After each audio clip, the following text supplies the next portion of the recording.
तो क्वेश्चन पढ़ लेते हैं अपन। ठीक है, क्या क्वेश्चन बोलता है? तो पहला क्वेश्चन बोलता है बेटा,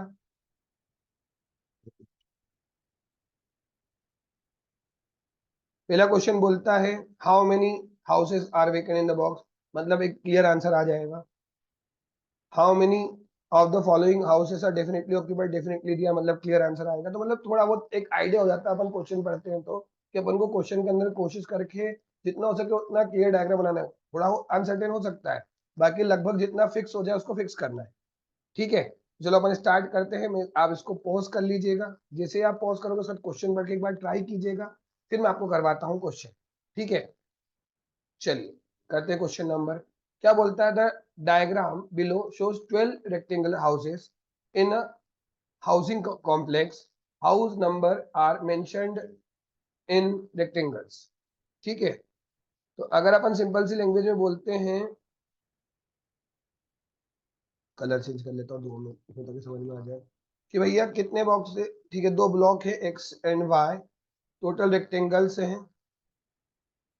ठीक है, ये जो रेक्टेंगुलर कॉलम है, column A1, column B1, C1, A2, B2, ये क्या है अपने एक्स और वाई ब्लॉक के अंदर क्या है? ये 6 हाउसेस। ये हाउसेस बोल लो या ब्लॉक्स बोल, हाउसेस बोलो ज्यादा अच्छा। 6 हाउसेस बोला उसने।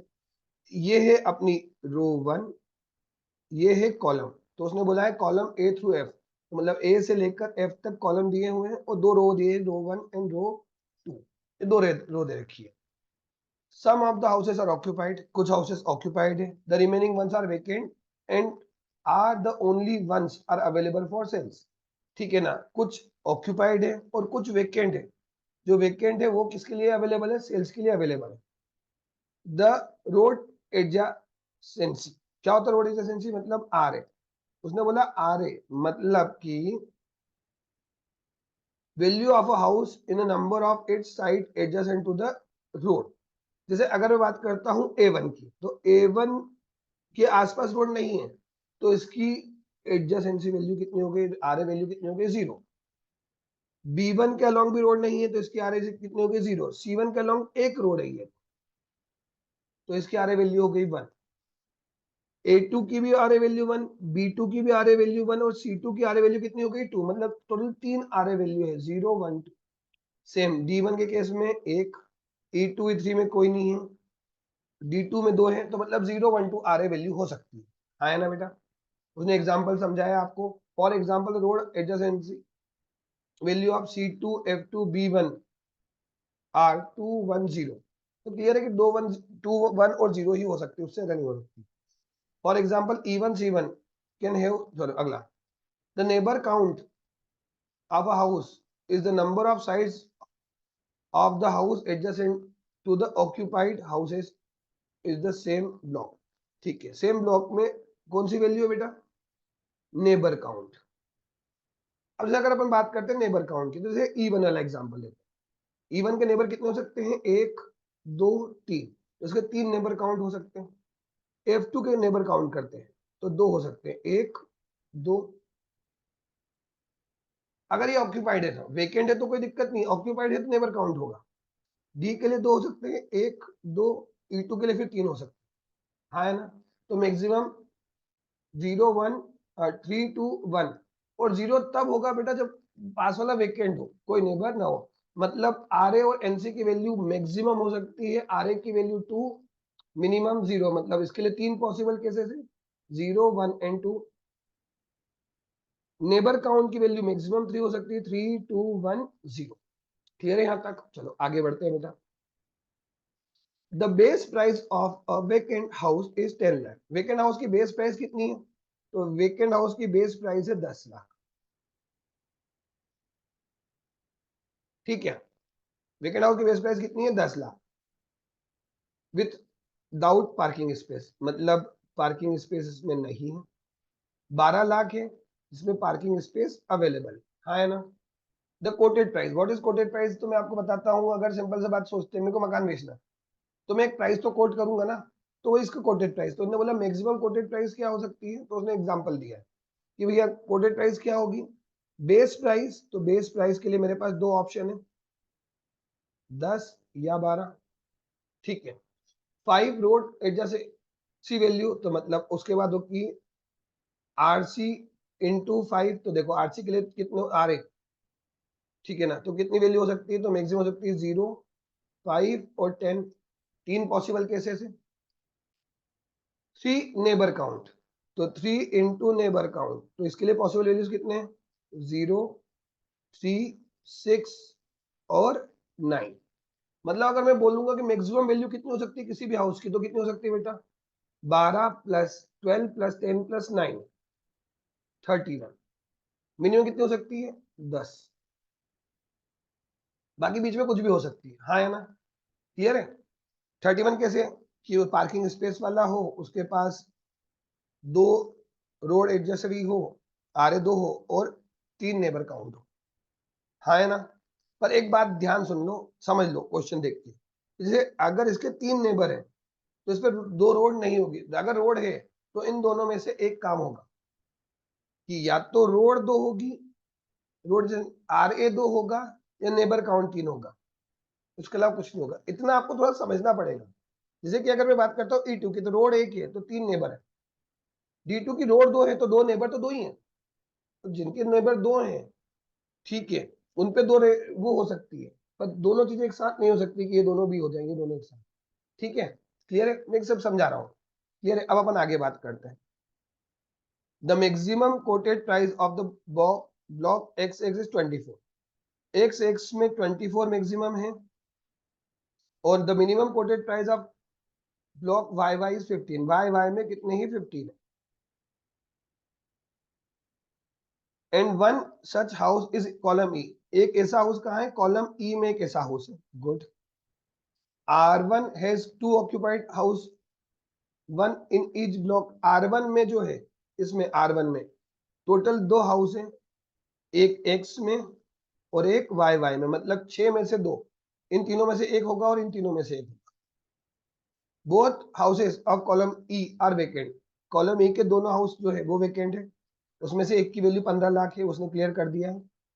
Each of column D and F has at least 1 occupied house, each of column D and F has at least one account, तो D कॉलम D और F में at least one हाउस है जो कि क्या है, ऑक्यूपाइड है, मतलब दोनों ही हाउस वेकेंट नहीं है। There is only one house with parking space in block YY में सिर्फ एक हाउस ऐसा है जिसमें पार्किंग स्पेस है, बाकी सब में नहीं। तो इससे अपन ने क्या छोटा सा एक डायग्राम इनको फिगर आउट कर दिया। चलो पहला फिगर आउट करने के लिए अपन सबसे पहले सोचते हैं, आओ छोटा सा एग्जांपल लेते हैं। एक्स की मैक्सिमम प्राइस कितनी है, 24, तो 24 लाख, मतलब बेस प्राइस अगर 10 है, ठीक है, तो अपन 10 ले ली। अब इसके अलावा क्या ले सकते हैं कि अपना 24 आ जाए, 10 10 9 तो नहीं ले सकते, 10 5 9 ले सकते हैं, तभी 24 आएगा। तो एक ले लिया अपन ने, 10 प्लस 5 इंटू 1 प्लस 3 इंटू 3, ठीक है, तो 24 होता है। और 24 हो सकता है क्या, 10, अब तो नहीं हो सकता, बस खत्म। अब 12 के केस में, 12 के केस में 5 3 नहीं हो सकता, 10 नहीं हो सकता, मतलब एक ही पॉसिबिलिटी है एक्स के केस में कि 10 बेस प्राइस हो, एक रोड काउंट हो, रोड काउंट मतलब एक यहाँ हो सकती है, एक रोड एडजेसेंटली, और एक यहाँ हो सकती है, और एक यहाँ हो सकती है, और 3 नेबर हो, तो 3 नेबर, इस C1 के 3 नेबर नहीं हो सकते, A2 के 3 नेबर नहीं होते, मतलब डेफिनेटली B2 ऐसा जिसके 3 नेबर पॉसिबल है, 1 2 और 3, मतलब ये हाउस अपना है वेकेंट, और बाकी ये तीनों क्या है, ऑक्यूपाइड, हाँ है ना, तो बाकी ये तीनों क्या है, ऑक्यूपाइड, हाँ है ना। तो अब ये दोनों वेकेंट होंगे, डेफिनेटली ये बात ट्रू हो गई, क्योंकि उसने बोला है कि रो 1 में हर ब्लॉक में एक ऑक्यूपाइड है, बाकी 2 वेकेंट है, और टोटल 2 ऑक्यूपाइड, तो एक यहाँ पे होगा तो एक YY में होगा। चलो क्लियर है यहाँ तक। तो पहले तो एक्स की सारी फॉर्मेलिटी पूरी हो गई। अब YY पे डील करते, तो YY में मिनिमम वैल्यू कितनी है बेटा, तो YY में मिनिमम वैल्यू है 15 लाख, और वो E1 और E2 में है। तो चलो E1 15 लाख, तो 15 लाख कब कब पॉसिबल है बेटा, तो देखो 10 प्लस 5 15 पॉसिबल है, 12 प्लस 3 15 पॉसिबल, इसके अलावा तो पॉसिबल नहीं है। तो अपन लिख देते हैं इसको 10 प्लस 5 इंटू 1 और 12 प्लस 3 into 1, तो 5 into 0 प्लस 3 into 0, है ना। अब पहले अपन ये देखते हैं 10 वाला केस। 10 वाला केस ये बात बोलता है कि भाई साहब एक आ रहे हैं, मतलब एक रोड एडजेसेंट और नेबर कुछ नहीं है। तो अगर अपन लेते हैं एक रोड, हाँ है ना, क्लियर है। तो ये एक रोड E2 में ही हो सकता है कि उन दोनों का अलग E2 ही होगा, E1 या E2, तो अपन ने E2 को ले लिया। अब अगर मैं E2 को लेता हूं यहाँ पर, तो ये हो गया 10, मतलब इसकी कहानी भी 15 हो गई। अब ये क्लियर है, इसके पास रोड हो तो हो गई। अब नेबर सभी क्या हो गए, ब्लैंक हो गए। तो ये तो वेकेंट है, ये भी वेकेंट है और ये भी वेकेंट हो गया, तभी ये पॉसिबल है। अब अगर तीनों वेकेंट हो गए तो उसने क्या बोला, देखो D1 इसमें अगर ये मैं बोलता हूँ ये ऑक्यूपाइड है तो ये वेकेंट होगा, पर उसने बोला F2 में दोनों वेकेंट नहीं हो सकते क्योंकि एटलीस्ट वन तो जो है ऑक्यूपाइड होना चाहिए। तो अगर मैं इसको वेकेंट बोलता हूँ और इसको ऑक्यूपाइड बोलता हूँ, उसने फिर बोला कि D वाले कॉलम में कम से कम एक ऑक्यूपाई होना चाहिए। तो मतलब ये वाला तो केस ही गलत हो गया। मतलब डेफिनेटली अपने पास एक ही केस बचा है, कौन सा बेटा,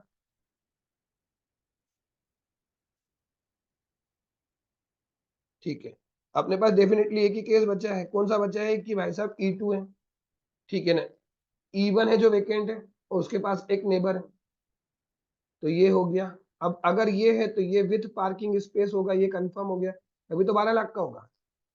तो उसने बोला था वाई वाई में एक एग्जैक्टली वन में पार्किंग स्पेस है, मतलब वो E2 E1, ये पार्किंग स्पेस वाली कहानी हो गई। अब अगली कहानी, अब ये पार्किंग स्पेस और इसके पास एक नेबर है, एक नेबर है, तो डेफिनेटली वो नेबर या तो D0 में होगा, ये ऑक्यूपाइड होगा, सॉरी D1 में होगा, तो ये क्या होगा, वेकेंट होगा, या ये वेकेंट है तो ये ऑक्यूपाइड होगा और ये वेकेंट होगा, है ना।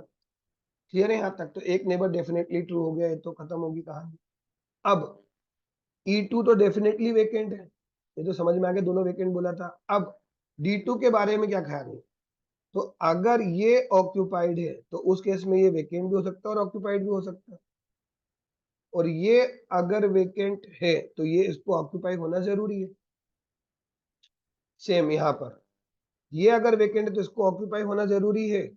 F2 अगर F1 ऑक्यूपाइड तो ये वेकेंट भी हो सकता है और ऑक्यूपाइड भी हो सकता है, मतलब अल्टीमेटली इतने केस बनेंगे। तो ये तो क्लियर हो गया कि ये तो जो है ये तो ऑक्यूपाइड है, ये ऑक्यूपाइड है, ये ऑक्यूपाइड है और ये तीनों वेकेंट है। तो दो केस बन रहे हैं, अपन दोनों केस कंसिडर करके चल रहे हैं। चलो अब एक एक करके सारे क्वेश्चन देखते हैं बेटा। How many houses are vacant in box X6? X6 में कितने वेकेंट है, तो भाई साहब 3, A1 B2 एंड C1। तो इसका आंसर क्या आया अपना 3, क्लियर है 3। दूसरा question, which of the following houses is definitely occupied? तो डेफिनेटली ऑक्यूपाइड तो अपन अगर देखते हैं A1, तो A1 तो वेकेंट है बेटा। F2, F2 ऑक्यूपाइड हो भी सकता है और वेकेंट भी हो सकता है। D2, D2 भी सेम वही कहानी जो F2 की कहानी है, वेकेंट भी हो सकता है ऑक्यूपाइड भी हो सकता है। तो डेफिनेटली आंसर क्या है B1। चेक कर लेते हैं अपन B1, देखो B1 कहाँ है, ये रहा B1, और B1 डेफिनेटली ऑक्यूपाइड है कि नहीं है, हाँ है ना। चलो अगली कहानी, question number 3, which of the following option best describe the number of vacant house in row 2?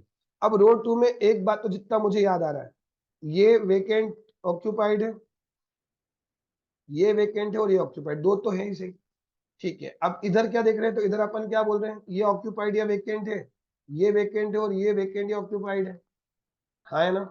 ये लिखा देखो, ये वाला, ये केसेस, तो इधर 2 और 3, क्लियर है। तो आंसर इज इधर 2 और 3।